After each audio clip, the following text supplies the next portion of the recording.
Welcome back to the program. Lou and Jackie here. Good morning. Being joined by someone who has become a friend of the program.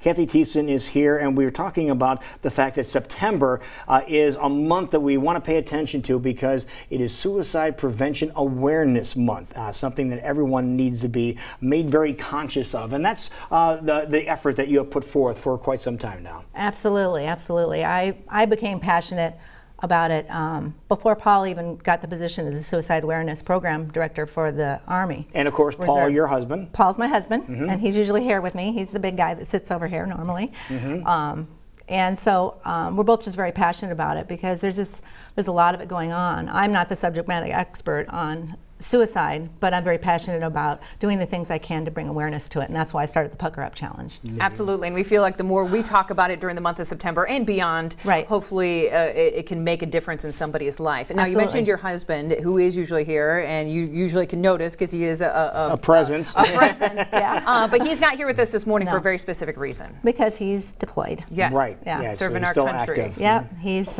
number 12 for him. 12 times. 12 times, 4 combat tours. So, yep, when they call, he comes, and that's but that's what he does. That's his job. passion. Yeah, it's amazing. Exactly. Yeah. So he'll be gone for a year, and doing what he needs to do to serve our country, and I'm sure serving others while he's over there, knowing that this is a passion for him as well. So what can we do over here besides, wishing them the best over there? What are you able to do to continue on with this message here locally? Just be supportive, talk about it, participate in the challenge. Notice the things going on around you and the people around you, because what Paul always said was that it's about relationship. And if we don't have relationships with people and we've always got our face in a phone or a computer, we aren't going to notice the changes that are going on. And I mean, sometimes they're very subtle, and there's no definite sign that somebody's thinking about doing that. As a matter of fact, the people that usually follow through with it are very silent about it. But you can see subtle changes.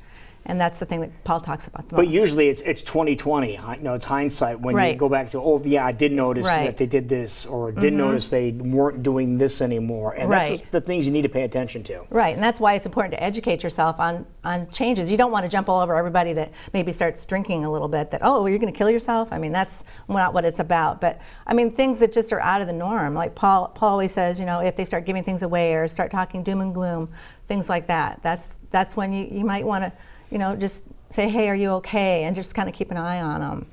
I mean, just regroup. Exactly. And put your arm around them and just say, because that was one of the messages he passed along last time he was here. Yeah. Just a simple act of what's going on to somebody could change their day, because maybe their mindset wasn't in the right place, and just by them explaining something that was going on changed the progression of what was going on in their head. That's so true. I mean, we had a soldier that reached out, actually his supervisor reached out to Paul, and he just couldn't think outside the box. He was so upset with something that was going on in his life, he couldn't think outside his box, and just a simple conversation in an evening on a Sunday night with Paul that opened his mind up to other things changed the whole direction of where he was thinking about going with things. I hate to say it, but sometimes it's just that simple. Right, and that's the message we want to keep conveying. I know you said it's important to get out behind a device, but I feel like people are using social media more and more, maybe to show signs of concern, but also in the month of September, I've seen a lot of people post on social media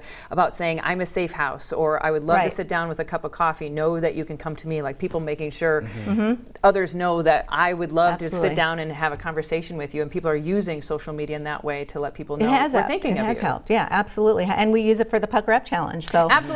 So remind us. Explain what the Pucker Up Challenge is all about. Well, the Pucker Up Challenge started because I started thinking, I wish we could just kiss suicide goodbye. And the funny thing is, I can't do duck lips. I don't know why, I just do horrible duck lips. And so we thought it'd be funny to do something that would get people's attention, because like with the Ice Bucket Challenge, things that are silly, people pay attention for some reason to that stuff. And so we came up with the Duck Lips Challenge, and we challenge everybody to take your best duck lips picture and then share it on the status of your Facebook, and do basically like what you did with the Ice Bucket Challenge. Tag friends in it and challenge them to do the same thing. We're not asking for any money. We just want people to get more comfortable talking about it so that we can bring it up and give education and make the public aware, because the more aware of it, the more lives that are going to be saved. And that's what it's all about too. It's just paying attention and becoming aware of the situation. Exactly, exactly. Now, do we have any idea how many pictures? That's my mom, by the way. That's your mom? Hi, Mom. How are you, Mom? Good job, Mom. But what it does when somebody might see this, what do you think? What do you imagine goes through their mind if they see somebody that took the time to do the Pucker Up Challenge? Well, when they first see it, they're thinking, "What the heck is that?" And then they read the stuff that's been put down. And I've had so many people, every year gets more and more, reach out to me and say, "Hey, I know somebody, blah, blah, blah." And I don't ever profess to be a subject matter expert. I give them resources, I talk to them, and open up some doors to them so that they can get to the experts. And these are people that do respond back to them and get the help that they needed. And there are people locally that can help them. Absolutely. Now, what if somebody wanted to reach out? Maybe somebody is experiencing or witnessing something going on, and they don't know what to do. They don't know what the next step is. Are they able to get a hold of you where you can help them? Both Paul and I, we've been stopped in malls. People have recognized us. They message us from our Facebook page. So obviously the social networks are good. But yeah, they can get a hold of us pretty much any time. And then we make sure, if that means sitting up on a Sunday night talking to somebody until we can get to somebody that'll get them more help. It's amazing. We've had mothers come up to us in malls and tell us about their son that's doing this, this, and this. And Paul's really good at being able to separate, the things that he should take serious and not, and to calm them down. Yeah, so. And your husband Paul has seen a lot of suicide, unfortunately, in his career, because his career, more than there should be. One is too many, but yeah, he has. And so he's able to see the signs up close and personal too. Yes.